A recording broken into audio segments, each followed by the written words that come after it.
Alright, guys, so we got big news, and honestly, though, is it big news? It's a casting for a character that, A, we all kind of knew was coming because James Gunn loved the character, and B, it's an actor we all kind of predicted was going to be playing the character. So yes, as you can see, Lobo has been cast in the DCU. As we know, the next DC movie from James Gunn's universe will be Supergirl, Woman of Tomorrow, which will be kind of an adaptation of Tom King's brilliant Supergirl, Woman of Tomorrow. So, we basically have now that movie's going into production, I think, starting next month. I think they said January 2025, if I'm not mistaken.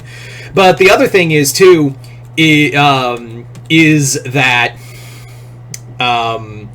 we're already getting casting for it. I know, like, they had casted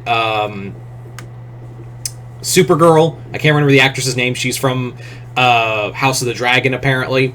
And now we have Lobo, who actually wasn't in the original story. It does make me wonder of, like, how much of the original story are they going to follow with Supergirl, Woman of Tomorrow? Because that one didn't have Lobo at all. He wasn't even mentioned. For those who don't know what that story is, I did do a review of it months ago. But to catch up briefly, the story's basically True Grit, like True Grit in space. It follows a young girl who is seeking revenge for her father's killer, against her father's killer, and she runs across a Supergirl who's trying to enjoy her 18th birthday, but Kara, after Krypto is wounded, by the young girl's the person she's chasing, Kara agrees to join with her, and the two go for months chasing after this one person. Like I said, it's True Grit in space. And along the way, they encounter all these other planets here and there, and we get a very depressing outlook of really depressing look at Kara's life in this new iteration of Supergirl's home, of like how Krypton was destroyed and all of that. It's actually really sad. Anyway, so yeah, we have Lobo, and it's exactly who you think it is, Jason Momoa. Yep, the guy who played Aquaman is coming back as the main man. And I honestly was like, of course it's Momoa. And I know people are like, but he was already Aquaman in the Snyderverse. Yeah, but I think we can all agree he was totally miscast as Arthur. Not to say his Aquaman wasn't bad, but the more you watch his Aquaman in the Snyderverse, it's very clear he was clearly meant to be Lobo.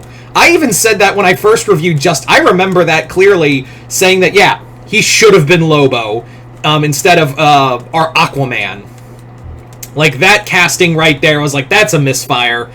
So now, with the new universe born, Momoa's coming back as the main man. The character he should have played from the get-go.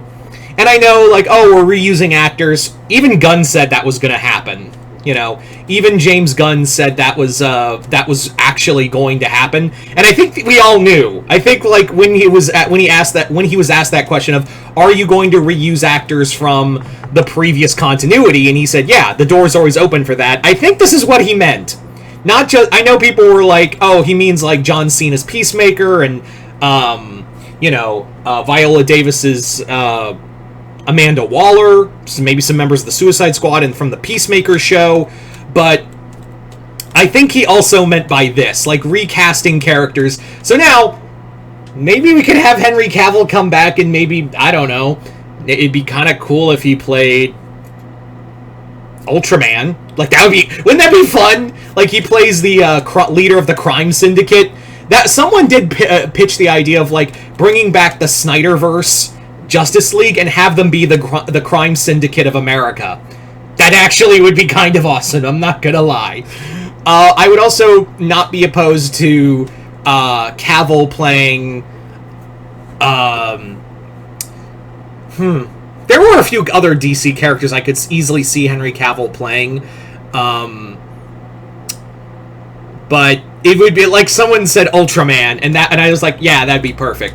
But Jason Momoa, like I said, he's too perfect not to be Lobo. And it does make me probably believe that, okay, how much of the original story are you following? Like, it does make me wonder, how much of the original comic are you going to follow? And also, I'm pretty goddamn sure this is going to lead to Lobo getting his own movie, which is long overdue. Lobo is a character that could instead of, like, this is the thing, I really do feel like DC tried to make Harley Quinn like the new Deadpool way too hard, and that's why people have kind of been turned off by Harley for a while, is because they wanted to make her the DC Deadpool, when the DC Deadpool was back in the 90s and his name was Lobo. So, if this means like a resurgence of the character, then by God, and also give us a brutal R-rated film, I'm totally down for that. I don't know who you could get to direct that, though. I would probably say, like, not Guy Ritchie. I know someone's going to say, like, a Guy Ritchie Lobo movie. I actually saw someone say, how about a Guy Ritchie directing it? I was like, no. And then someone said Anton Fuqua, who most of you guys know best for Training Day and the Equalizer movies, and I was like, maybe. He's not good at... The thing is, you need someone who can walk the line of humor and violence. And I would say probably the director, like, Tim Miller would actually not be bad. Tim Miller, who was the director of the first Deadpool movie, I think he'd be solid. I also think that any of the directors of the Deadpool films, all three of the Deadpool films, like, if you apply that level of cynicism, dark comedy, and gore, and just put it on a cosmic level, then you have Lobo. But anyway, so you guys tell me in the comments below, what do you guys think of Jason Momoa being cast as Lobo? Are you guys excited? Are you guys like, I kind of wanted someone else? Or are we just like, meh, on the whole thing? But yeah, just comment below, let me know. Other than that, hope y'all enjoyed this. I'm Mr. Multiverse. I'll see you next time in the Multiverse.